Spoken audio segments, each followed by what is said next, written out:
수요 말씀 기도회 2023년 10월 25일입니다. 이스라엘과 대체 신학 교재로 계속 우리가 공부하고 있습니다. 우리는 사과 하나님의 눈동자 이스라엘을 오늘 공부하겠습니다. 일반적으로 여기 같이 읽겠습니다. 우리는 이스라엘이 범죄함으로 하나님께 버림받았고 예수님이 오심으로 이제는 예수를 믿고 구원받은 기독교 신자들이 영적 이스라엘이 되었으며 성경에 약속된 모든 언약의 말씀은 신약의 교회를 향한 말씀이라 배웠다. 여기까지가 대체로 대체라는 말이 또 들어갔네요. 대체 신학이라고 말합니다. 대체 신학은 어려운 게 아니고 교회가 이스라엘을 대체했다 하면서 대체 신학. 저도 이렇게 신학교에서 공부를 했습니다. 이제는 구약의 이스라엘은 사라지고 신약의 교회가 영적 이스라엘이다. 그게 대체 신학이에요. 근데 이제 1948년 이스라엘이 역사적으로 국가가 되면서 흔들리게 됐죠. 대체 신학이. 그리고 이스라엘을 우리가 무시해서는 안 되겠다 해서 요즘에 들어서는 대체 신학이 많이 힘을 잃고 이제 교회는 교회고 이방인의 교회고 그 이스라엘은 이스라엘대로 살아남아 있다. 이제 그런 것으로 이제 발전해 나가게 되죠. 그래서 오늘 이런 공부가 필요한 것입니다. 사실 아직도 신학 공부를 한 분들 중에는 대체 신학을 많이 강조하는 분들이 아직도 있어요. 목사님들 중에.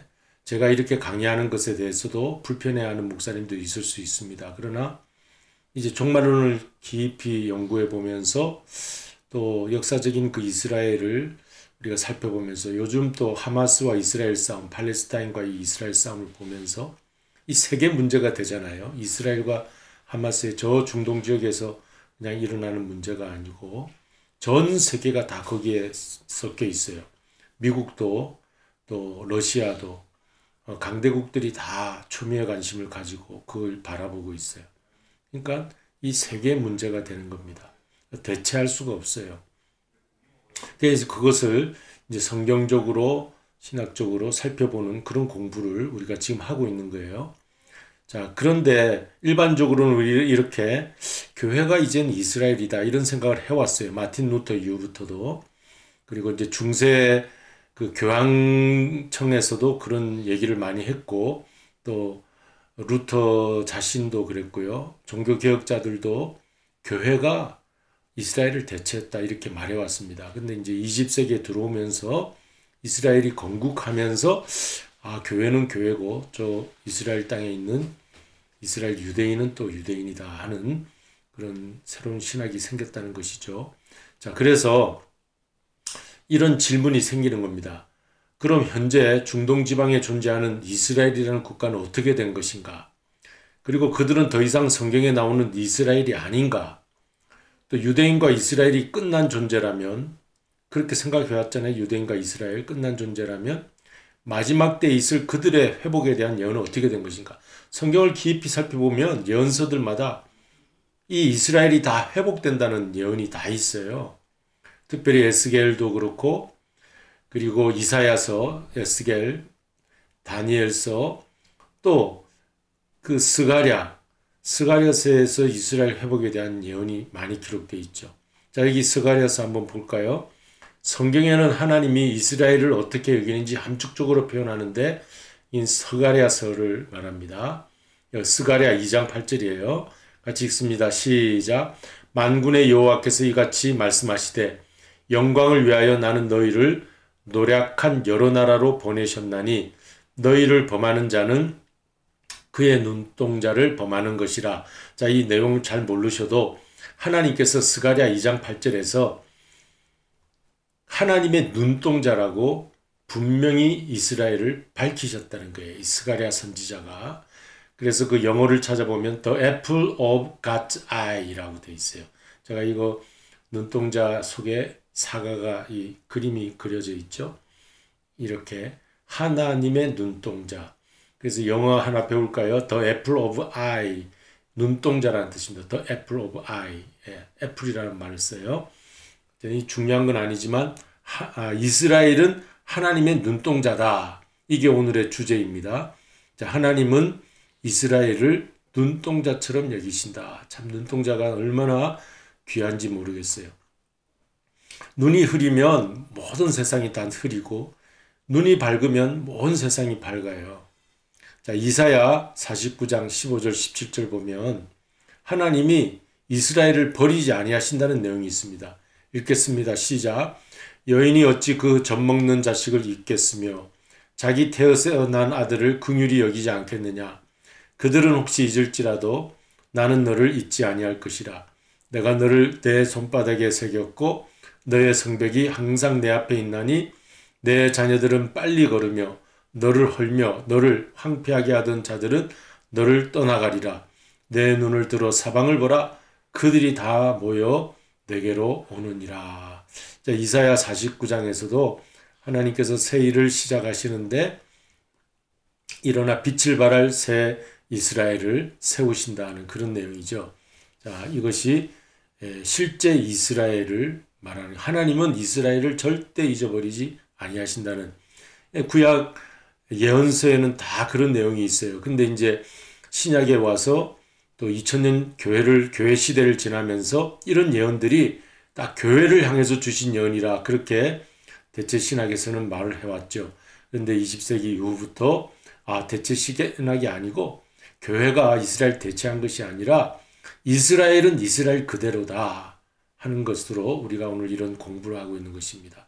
그런데 사도 바울도 사실 로마서 11장에서 이런 말씀을 하고 있어요. 그러므로 내가 말하노니 하나님이 자기 백성을 버리셨느냐? 그럴 수 없느니라. 나도 이스라엘인이요 아브라함 씨에서 난 자요 베냐민 지파라. 사도 바울이에요. 사도 바울은 유대인이었잖아요. 이스라엘인이었어요. 베냐민 지파입니다.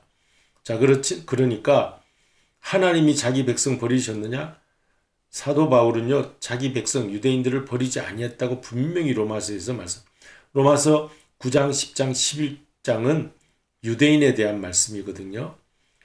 이방인의 사도로 사도 바울이 부름받았지만 그러나 유대인 자기 동족을 하나님이 버리지 아니했다는 말씀을 로마서에서 이렇게 강하게 증언하고 있습니다. 자, 이 남은 자 사상이 있어요. 구약에는. 마지막 때가 올수록 예수님의 영광스러운 재림이 임박할수록 현존하는 이스라엘 국가의 역할은 더욱 커져갈 것이다. 이스라엘의 역사의 완성이 인류 역사의 완성이기 때문이다. 한번 문장을 깊이 생각해 보시고요.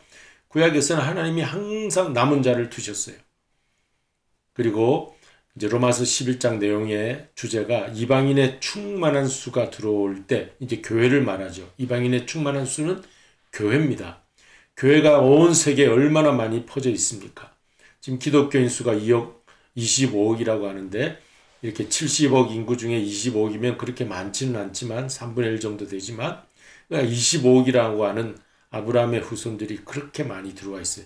이 충만한 수가 차면 하나님께서 이스라엘을 남은 자로 다시 버리지 아니하시고 일으켜 세우실 것이다 하는 그 성경 전체의 구속사를 우리가 볼 수가 있습니다.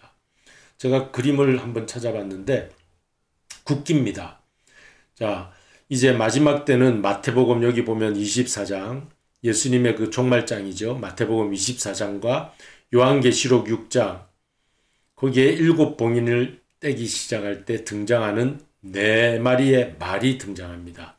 근데 4마리 말에 그 색깔이 처음에는 흰 말이 등장해요. 적그리스도. 그리고 붉은 말이 등장해요. 전쟁을 의미하죠. 검은 말이 등장해요. 기근이에요. 그리고 청동색 말, 초록말이죠.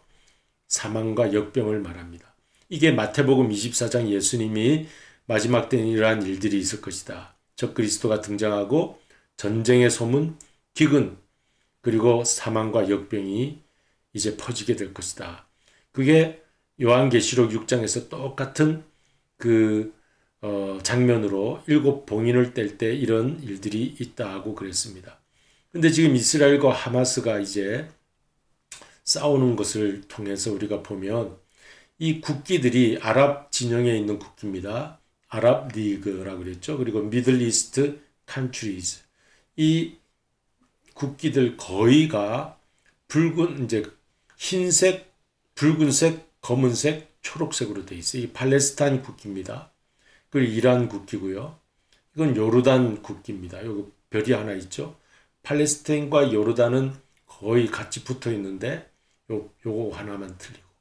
요거는 레바논이에요. 백향목 레바논. 여기 검은색은 없지만 이 세 가지 색깔이 있죠. 이 백향목입니다. 레바논은 백향목이 많아요. 레바논에 헤즈볼라가 있잖아요. 그리고 시리아도 요 네 가지 색깔이 그대로 들어왔죠. 그러니까 이스라엘을 향해서 지금 공격하고 있는 나라, 이 중심적인 나라, 나라가 요 네 가지 색깔을 다 가지고 있더라고요. 우연의 일치라고 치고는 너무나도 놀라운 일이죠. 요 네 가지. 그러니까 주님이 이제 마지막 때에 이런 일들이 등장할 것이라고 말씀하셨는데 바로 이런 국기 색깔을 가진 나라들이 이스라엘 주변에 있다는 거예요. 우리는 예의주시에서 하나님의 눈동자인 이스라엘이 어떻게 살아남는지를 우리가 살펴봐야 할 것입니다. 그때 이제 정말 주님이 오셔서 이제 하나님 메시아의 나라를 이루실 텐데 그때까지 어떻게 이스라엘이 역사 속에서 생존하는지 이것을 살펴보는 것이 이 마지막 때를 사는 우리 그리스도인의 지혜로운 삶의 모습이 되어야 할 것입니다. 우리 위해서 이스라엘 위해서도 기도하고 아랍에 있는 그 백성들을 위해서 통치자들이 잘못하는 것이지 요 아랍에 있는 그 백성들이야 다 민간인들이야 다 불쌍한 영혼이잖아요. 위에서 다 구원받을 수 있도록. 그런데 이 요르단도 또 이란도요. 저는 기독교인이 없는 줄 알았어요. 이 레바논에는 기독교인이 굉장히 많아요. 그래서 이런 나라 속에도 그 기독교인들이 많이 살고 있습니다. 요르단에도 4%라고 그러더라고요. 이슬람 국가 안에도. 레바논도 이 기독교인이 있을 때는 레바논이 아주 그 중동에서 가장 부유한 나라였었죠. 하여튼 어쨌든 이 기독교인들도 이 아랍 국가 안에도 많이 있으니까 위에서 우리가 기도하도록 그렇게 해야 하겠습니다. 이제 복음성가 우리 함께 나누시도록 하죠.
이제 우리 기도하시겠습니다.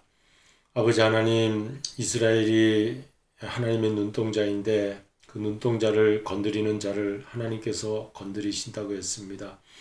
이렇게 그 주변에 있는 나라들이 이스라엘을 없애려고 하지만 하나님께서 약속하신 백성이기에 하나님께서 지켜주실 것입니다.